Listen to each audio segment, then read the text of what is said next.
좋아하면 헷갈리게 하지 않는다는 말 많이 들어보셨죠? 정말 사랑하면 아무리 바빠도 쉬는 시간, 밥 시간 얼마든지 연락할 수 있는 거고, 정말 사랑하면 아무리 스트레스 받아도 그냥 내 얼굴만 보면 스트레스 싹 풀린 표정이어야 하는 거고, 정말 사랑하면 항상 함께하고 싶어하고 하루빨리 결혼하고 싶어하고 그래야 된다라는 생각을 가지고 계시죠? 답장 속도랑 관심은 비례한다. 남자가 정말 사랑하면 여자를 헷갈리게 하지 않는다. 이런 말들 인터넷 보면 진짜 너무나 많은데, 근데 막상 내 남자친구는 안 그렇다면 날 안 사랑하는 건가? 이런 생각이 들면 너무 속상할 것 같아요. 여러분이 계속 그렇게 느끼면서 힘든 연애를 하도록 두고 싶지 않아요. 그래서 팩트 폭행 하나 해드릴게요. 연락 문제, 데이트 횟수 문제로 서운함을 느끼는 유형이 따로 있다는 거예요. 그렇다면 아닌 유형도 있다는 거겠죠? 그럼 그런 유형과는 어떻게 지내야 되고, 그리고 만약 연락 문제로 그런 유형이랑 이별을 했다면 재회는 어떻게 해야 되는지 같이 오늘 영상에서 알려드릴게요. 여태 상담을 오셨던 분들이 이 부분을 아시고 인생이 바뀌었다라고 많이들 얘기를 해주셨거든요. 지금 이 영상을 다 보시고 나시면 진짜 여러분 인생이 바뀌실 수도 있어요.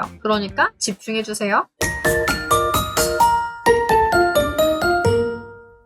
앞서 말씀드린 연락과 데이트 횟수를 중시하는 유형, 어떤 유형이냐면요, 애착 유형상 불안형이신 분들이 그런 생각을 좀 많이 해요. 이분들이 사랑한다면 당연히 라는 말을 슬로건처럼 내세우는 이유, 그리고 여러분이 이걸 일반적인 사랑이라고 너무나 확고하게 믿고 계신 이유 분명히 있어요. 실제로 로맨스 드라마나 영화, 가요 이런 거를 보면은요, 다 불안형의 연애를 다루고 있다는 거예요. 왜냐하면 불안형들은 굉장히 로맨틱한 사람들이고, 그리고 사랑 이야기는 로맨틱한 게 좋잖아요. 뭐 이런 미디어들을 불안형 분들이 주로 소비를 하세요. 그렇기 때문에 미디어만 봤을 때는 불안형이 다 맞는 것처럼 느껴지는 거예요. 문제는 그런 로맨스 드라마 같은 거를 보면 불안형 분들은 그래, 이게 연애지 라고 느낀다고 하면요, 불안형이 아닌 유형들은 저건 드라마지 라고 느낀다는 거예요. 그리고 보통 불안형 분들끼리 로맨틱하게 잘 사귀시면 사실 너무 좋은데, 불안형 분들은 보통 회피형 분들한테 많이 끌리세요. 그리고 회피형은 사실 상당히 로맨틱하지 않은 유형이에요. 보통 불안형 플러스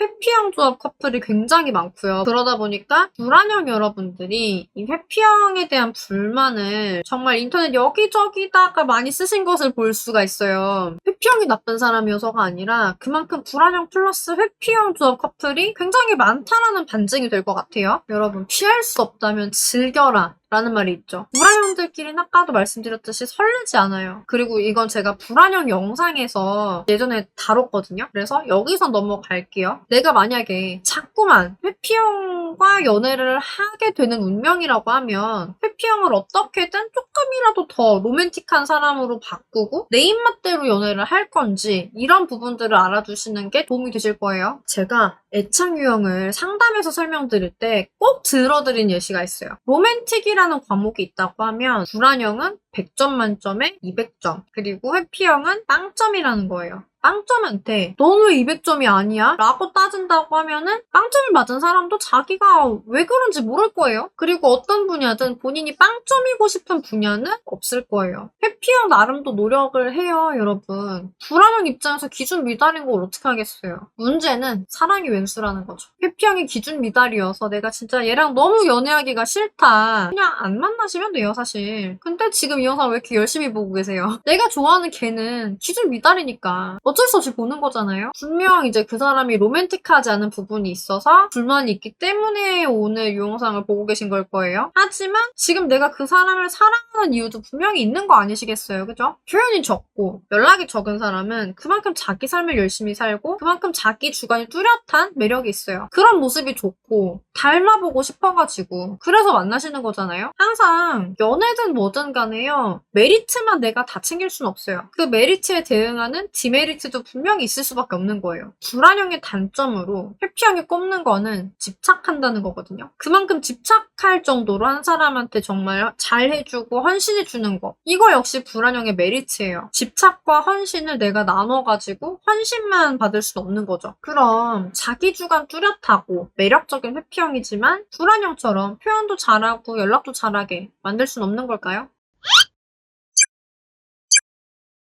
방법은 사실 있어요. 방법이 다 있으니까 상담들도 많이 받으시는 거겠죠? 오늘 영상에서도 간단한 원리는 설명을 드릴게요. 기본적으로 피드백은 긍정적인 쪽이 받아들이기 쉬운 거예요. 특히 회피형한테 부정적인 피드백은 쥐약이에요. 절대 하지 마세요. 예를 들어서 서운하다는 감정을 내가 듬뿍 담아서 넌 왜 이렇게 해? 이건 왜 안 해줘? 넌 나 안 사랑해? 이런 식으로 말을 하게 되시면은 오히려 더 안 해주고 싶은 거예요. 마치 엄마가 넌 왜 지금 숙제해? 넌 왜 예습은 안 해? 너는 복습이란 건 하지를 않니? 이렇게 말을 하면 공부를 하기 싫었던 것도 아닌데 더 하기 싫어지는 것처럼요. 회피형 사람과의 연애에서 한 가지 기억해 주시면 좋은 말이 있거든요. 지금 얘기를 해드릴 테니까 달달달 외우세요. 영상 잠깐 멈춰놓고 3번 따라하세요. 회피형에게 연락이란 옵션이다. 옵션이니까 안 할 수도 있는 거라고 생각을 하시고 이게 나를 안 사랑한다라는 증거로 수집을 하실 만한 그런 건 아닌 거예요. 이거만 기억을 하셔도 쓸데없는 불안감을 진짜 많이 극복하실 수가 있어요. 그러면 회피형 입장에서는 도대체 연애의 핵심이 뭘까요? 바로 만나서 잘하는 거예요. 만남이 곧 연애라고 생각을 하기 때문에 연락에는 굳이 비중을 두지 않는 거거든요. 연락을 안 하고 그냥 자기 일을 하고 자기 생활 즐기는 거죠. 그럼 이제 이럴 거면 연애를 왜 해? 라고 이제 불안형 분들이 회피형 분들한테 따져요. 그러면은 회피형 분들이 보통 원래 너 만나기 전에도 난 이렇게 살았어 라고 얘기를 하거든요. 이게 변명이 아니라 진짜 그래요. 그런데 이 말을 듣고도 많은 불안형 분들은 또 막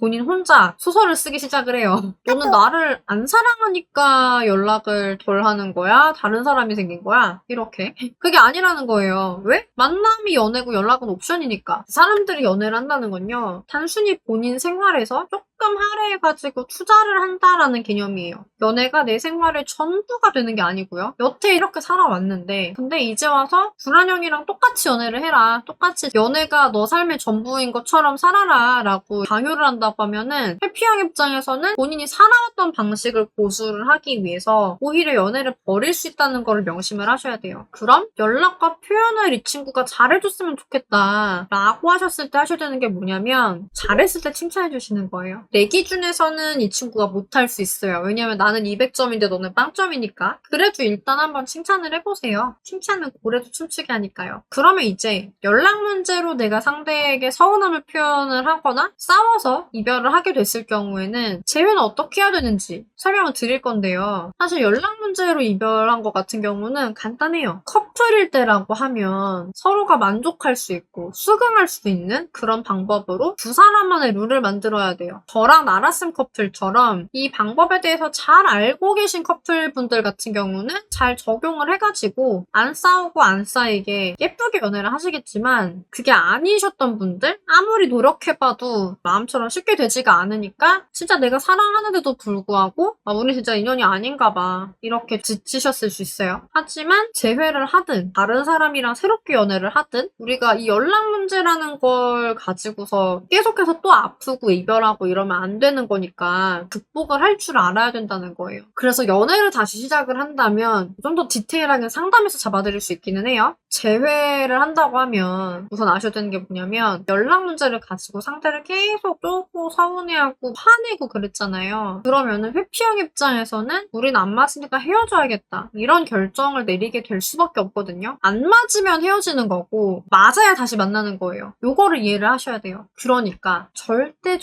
우리 재회하자 변할게 이런 거 매달리시면 안 되는 거예요. 왜냐하면 지금 이 상황에서 매달린다? 라는 거는 이런 거거든요. 우리가 뭐 지쳐있는 사람을 발견했다고 할게요. 여러분들 어떻게 이 사람한테 해주실 거예요? 격려도 해주고 뭐 이야기도 들어주고 위로도 해주고 그렇게 하실 거잖아요. 이 지쳐있는 분한테 이것저것 요구를 막 하고 그러시진 않으실 거잖아요. 여러분들이 매달린다는 건요. 지쳐있는 사람한테 내가 위로를 해주거나 그런 게 아니라 막 이것저것 요구하는 거랑 똑같은 행동이에요. 이렇게만 보면 뭐가 먼저예요? 내가 이것저것 요구하는 게 맞아요? 이 사람이 정말 지치고 힘들었을 텐데 그런 마음을 내가 올바르게 위로하고 공감해주는 게 먼저예요. 여기서 자책을 하거나 설득을 하시면 안 돼요. 이 두 가지 행동을 하시게 될 경우에는 이미 단호한 사람이 더 단호해지거든요. 가장 중요한 게 있어요, 여러분. 내가 앞으로는 그러지 않을 사람으로 보이셔야 하고요. 상대분이 여러분한테 의지를 하고 싶도록 의지할 만한 모습으로 좀 보이시는 게 중요해요. 내가 너무 의존적인 사람이 되면 안 되겠죠. 있겠죠. 이 사람 입장에서 봤을 때 내가 의존해도 되겠다 싶을 만한 사람이 어떤 모습일지 이건 좀 생각을 해보셔야 돼요. 내가 여태까지 의존을 하기만 했었다라고 하시면은 다른 사람이 나한테 어떻게 의존을 하게 만들어야 하는지 이런 부분을 잘 모르실 수도 있어요. 지금부터는 아셔야 돼요. 그래야지 제외가 되거든요. 오늘도 제가 정말 많은 재회에 대한 솔루션들을 풀어드렸어요. 사실 예참 유형 같은 경우는 만족스럽게 다 이야기를 드리려면 3시간 통화를 하든 해가지고 다 풀어야 되는데 영상이 짧아서 다 담아드릴 순 없지만 그래도 조금은 도움이 되셨을 거라고 생각을 해요. 감을 잡는 데 있어서. 선생님 저는 그래도 감이 안 잡히는데요. 이런 분들 계실 수 있어요. 그러면은 저희가 도와드리겠습니다. 고정 댓글에 링크 보이시죠? 이쪽에다가 여러분들 이야기를 좀 적어가지고 보내주시면은 저희가 찬찬히 보고 같이 의논해드리도록 할게요.